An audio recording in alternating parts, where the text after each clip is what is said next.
De volta com o Manhã no Ar, são 7h10. Vamos agora trazer informações do trânsito. Vamos aqui para o nosso drone, que está lá na Avenida Epaminondas, e nesse momento por lá o trânsito é tranquilo, sem maiores dificuldades. Lembrando que a Avenida Epaminondas é uma via exclusiva para os ônibus do transporte coletivo, né? Os veículos de passeio trafegam por uma ruazinha mais estreita que fica ali na lateral. E olha só, a gente está se aproximando ali do terminal de integração 1 dos ônibus, né? O movimento já é considerável, né, para quem está dobrando ali à direita, né, seguindo para Luiz Antoni. Esse daqui é o final da Avenida Constantino Neri, ali no terminal de integração 1 dos ônibus. E o Tribunal de Contas do Estado suspendeu as decisões do governador interino que envolvam recursos financeiros que não sejam prioridade. A Corte acredita que a medida vai evitar gastos que prejudiquem a gestão do governador eleito, que assume o cargo em outubro. Por 2 horas, o Pleno do TCE avaliou a representação do Ministério Público de Contas, que fez um levantamento sobre os gastos no governo de Davi Almeida. Segundo o documento, de maio a agosto deste ano, a movimentação financeira nessa gestão ultrapassou os 3 bilhões de reais em pagamentos. O Ministério Público de Contas apontou ainda gastos com indenizações, que também seriam estranhos a uma atuação interina. Como representantes do governo, o Procurador-Geral do Amazonas e o secretário da Cefaz tiveram 30 minutos para falar sobre as finanças do Estado. Segundo o procurador, o parecer do Ministério Público não aponta irregularidades no governo. Se for fazer um levantamento, não há contrato novo do período em que o atual chefe do Executivo ficou de forma provisória. Por unanimidade, a Corte de Contas decidiu pela suspensão das operações financeiras e orçamentárias que não cabem mais ao governo interino. Segundo o presidente do TCE, Ari Moutinho, a medida em caráter cautelar evita que eventuais gastos comprometam a gestão do novo governador. Nós estamos estabelecendo critérios, nós estamos estabelecendo prioridades, nós estamos dizendo o seguinte, que não se pode comprometer o futuro. Um governo não é limitado a uma administração de um mês. Um governo é algo que segue. O julgamento surgiu depois que o governador eleito Amazonino Mendes solicitou a intervenção do TCE nas contas públicas. Mas Davi Almeida negou o excesso de gastos e disse que vai deixar o governo com as contas em dia e dinheiro em caixa. Vamos agora lá para o estúdio da Rádio A Crítica FM 93.1, fazer a nossa interação, conversar com o Márcio Paes Barreto, com a Micaele Cevalho. Bom dia, tudo bem com vocês? Bom dia, Wilson Lima, tudo tranquilo. Bom dia. Bom, nós vamos começar falando sobre essa confusão agora em torno da posse, né? Ainda tem partido recorrendo ao Supremo, querendo que o governador não seja empossado? Pois é, você já ouviu aquele ditado, né, Wilson? Água mole em pedra dura, tanto bate até que fura. Esse é o que pensa o partido Podemos, do deputado estadual Abdala Fras. Estão querendo, de todas as formas, escolher o próximo governador, mesmo já acontecendo a eleição e o segundo turno que aconteceu na semana passada, mesmo o povo votando, escolhendo o novo governador. O deputado e o seu partido querem, de qualquer forma, suspender a diplomação do Amazonino e do Bosco Saraiva, que foram eleitos, né, pelo povo na última semana.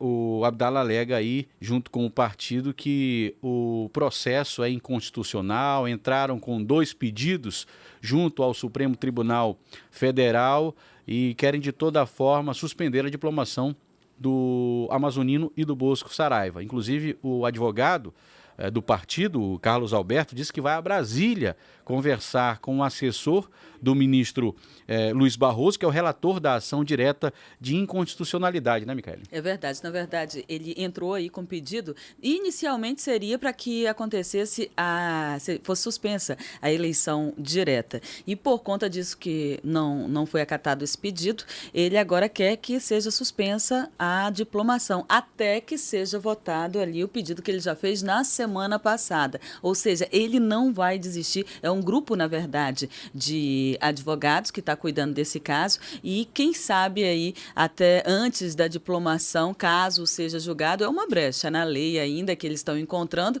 e pode ser que as coisas mudem. A gente acha muito difícil porque foi todo um gasto feito para as eleições, mas o Podemos não desistiu ainda e ainda neste último momento imagina que pode mudar todo esse cenário político aqui no estado. A ideia do advogado com essa ida a Brasília é justamente colocar e expor toda a situação que está acontecendo, não só no estado, como também das ações. Ele disse que quer que o ministro Luiz Barroso tome conhecimento das duas ações e também conheça todo o cenário aqui local sobre essa questão. O Podemos acredita que ainda pode, né? O Podemos acredita. Agora, o seguinte, é uma situação inconveniente, né? É um negócio inoportuno.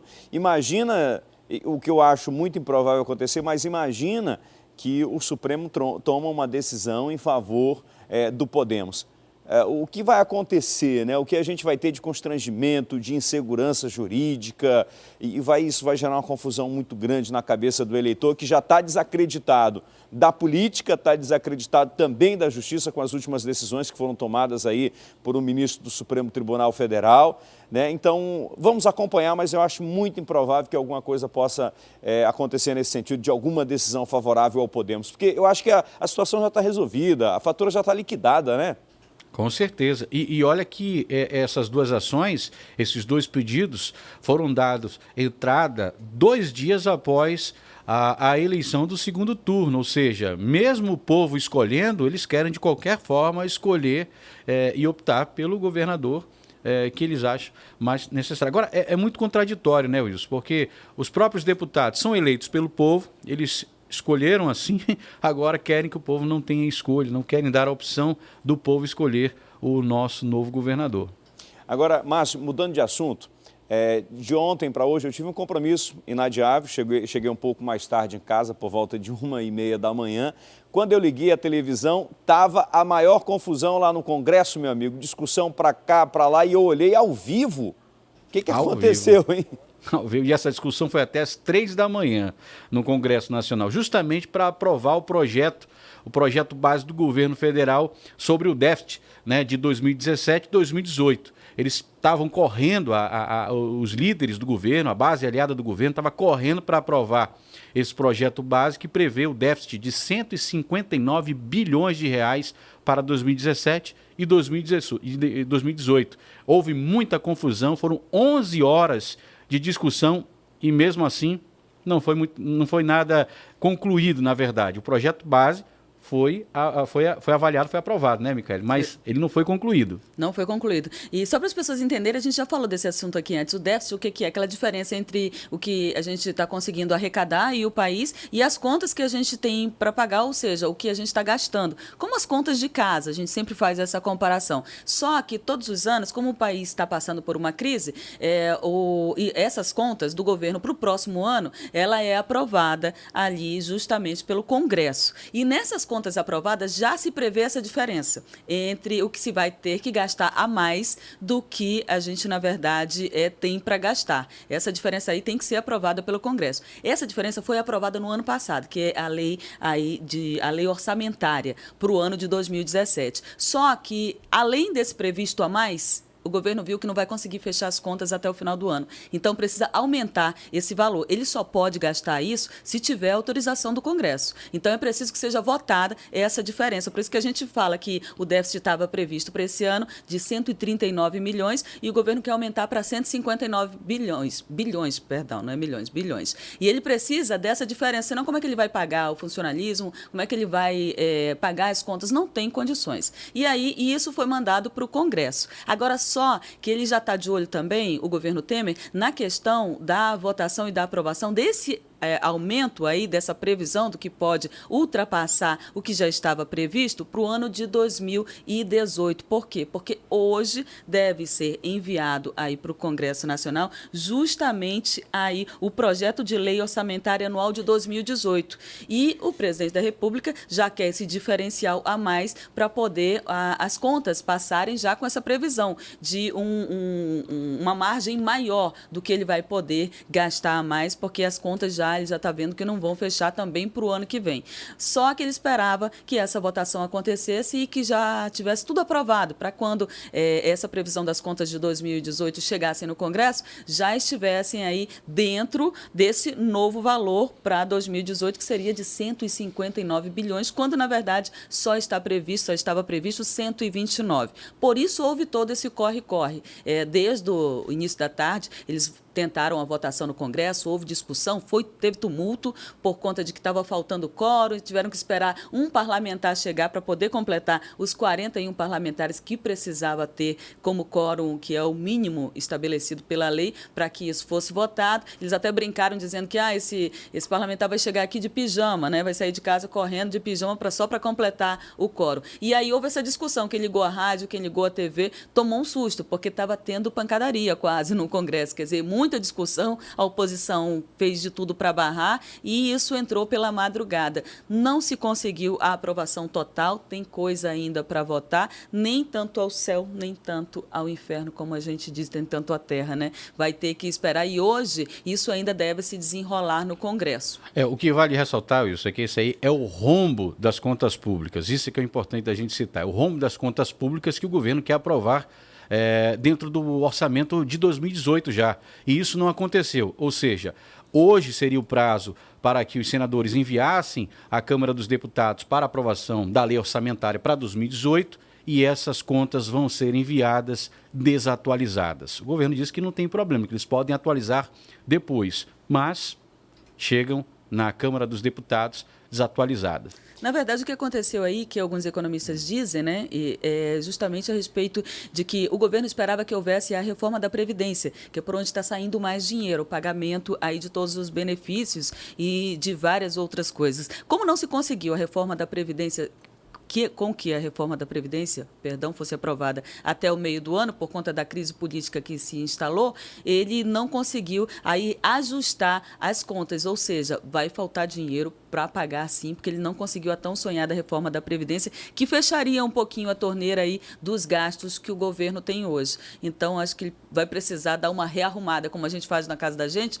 quando o dinheiro não dá, dar uma rearrumada. O problema é que tem gastos que não podem faltar, né? Que ele não pode deixar de pagar ou adiar dívidas, como, por exemplo, pagamento de funcionário público, a questão da verba para a saúde, o aumento do salário mínimo, a questão do final do ano mesmo, que a gente tem aí pagamento de 13º para muita gente, para todo esse funcionalismo. Então, vai ficar uma situação bem complicada. Por isso, o governo faz tanta questão de que isso seja votado na Câmara da forma como ele imagina que deve ser. Só um detalhe, ninguém quer abrir mão das suas emendas parlamentares, né? Pois esse que é o problema. O governo tenta fazer uma revisão da meta fiscal, né? Porque ele fez um plano que ia gastar um valor e aí de repente ele disse, não é isso que eu vou gastar muito mais que isso. E aí o que acontece? O governo inflacionou o mercado, porque quando foi aquela história lá da cassação, ele distribuiu emenda para todo mundo e agora ele colocou um preço em cada parlamentar, em cada aliado, em cada grupo, em cada partido. E o problema é que talvez ele não tenha mais esse dinheiro todo para estar distribuindo lá em forma de emendas. Então ele vai ter dificuldade para aprovar a reforma da Previdência, vai ter dificuldades para realinhar aí a revisão da meta fiscal, vai ter dificuldades para aprovar a reforma política. Inclusive, já tem parlamentar lá no Congresso dizendo que não sai mais a reforma política, né? Aliás, era só um remendo ali para beneficiar, para benefício próprio, né? Mas, enfim, vamos continuar acompanhando essa história aí, vamos ver no que vai dar. Daqui a pouco tem mais uma sessão lá no Congresso para debater esses assuntos e amanhã a gente comenta mais sobre isso. Muito obrigado, viu, Márcio? Obrigado, Micaele. Até amanhã. Até amanhã, Wilson. Ótima quinta-feira para todo mundo.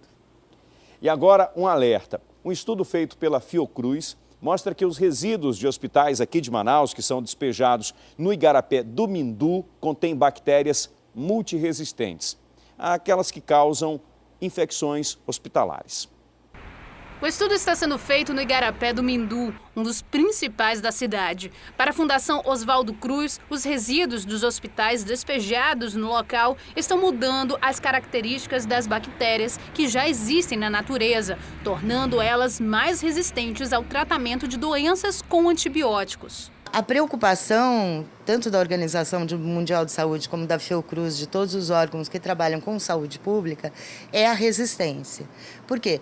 Porque um dia vai ter bactéria que é resistente a todo tipo de antibiótico.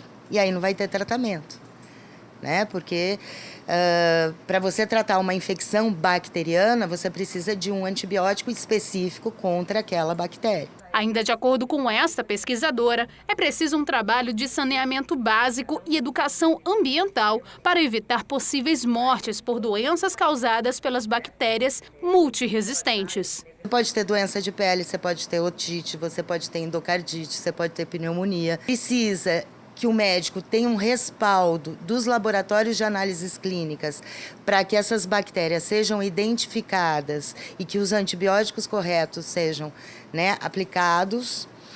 Precisa de educação na população em si, não só em relação aos dejetos, mas para que você não jogue lixo, qualquer tipo de coisa, e que existem lugares que você pode usar para recreação e outros não.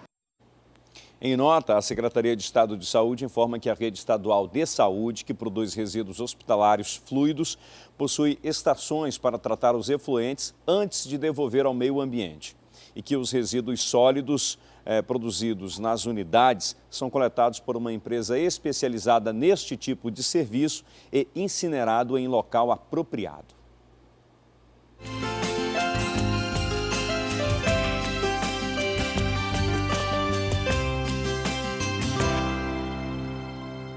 Já parou para pensar até que ponto os produtos que você usa no dia a dia realmente são benéficos para a pele ou para o cabelo? Para quem tem essas dúvidas, uma alternativa é substituir os cosméticos diários por produtos naturais. E muitos deles podem ser feitos em casa mesmo. Não parece, mas essa água com alecrim e bicarbonato de sódio é um shampoo. Já essa mistura de limão, mel e amêndoas vai virar uma máscara para esfoliar o rosto. Nessa oficina de cosmetologia não entra nada industrializado. O motivo? Segundo a instrutora, a maior parte dos produtos que usamos todos os dias no corpo contém ingredientes que podem fazer mal à saúde e ao meio ambiente. A maioria desses componentes que a gente acaba não sabendo o nome, triclosan, laureto sulfato, todos eles são muito prejudiciais ao nosso corpo, ao meio ambiente. No caso, o laureto sulfato, se você for olhar esses rios, igarapés e mar que está sempre com aquela camada de espuma, geralmente é também causado por isso. Quem participou da aula aprendeu também a personalizar a composição dos produtos. A quantidade de bicarbonato de sódio no shampoo, por exemplo, é proporcional à oleosidade do cabelo. Quanto mais seco, menos deve-se usar. Às vezes a gente acha que tem algum tipo de alergia, mas na realidade é alergia a algum composto químico. E aí, uma vez a minha mãe eu comprei um para ela de presente, que era um de açúcar com óleo de coco, industrializado. Aí ela passou, ela teve uma irritação.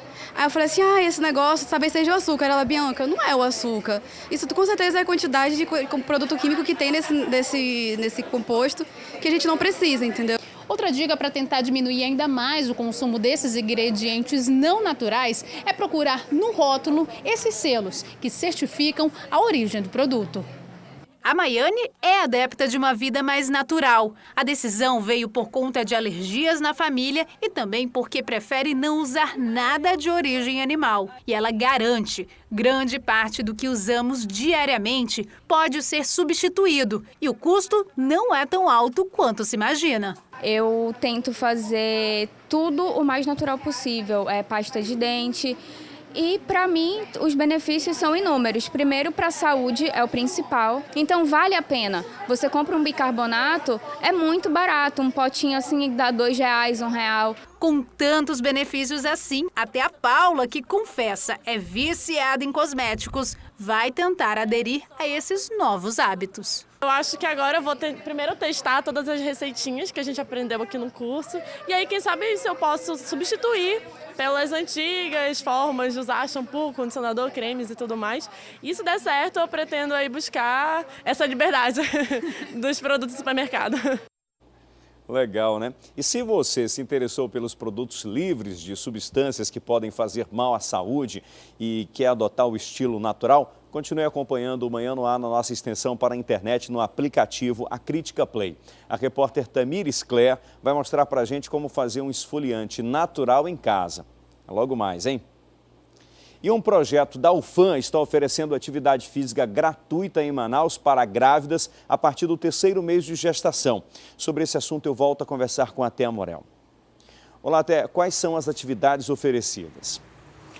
Bem, Wilson, são 3 atividades muito específicas e que são orientadas para as gestantes. Nós temos atividades de hidroginásticas, pilates e também musculação, sendo que as séries, o programa que cada uma das grávidas vai ter depende do mês de gestação que ela está. É diferente para quem está no 4º mês, no 5º, no 6º e como você mesmo disse, os exercícios físicos eles só são indicados para as grávidas depois do 3º mês de gestação. Então, para isso é preciso fazer todo um acompanhamento por parte dos alunos, dos estudantes da Faculdade de Educação Física, dentro desse projeto que é o Grávidas Ativas. Quem quiser fazer as inscrições pode ir até onde fica a Faculdade de Educação Física, lá na sede da Universidade Federal do Amazonas, aqui pertinho, na Rua General Rodrigo Otávio, procurar o projeto Grávidas Ativas. Essas atividades, elas acontecem segundas e quartas, a partir de 8h30 da manhã e são gratuitas, oferecidas para a comunidade. Mas é claro que as vagas são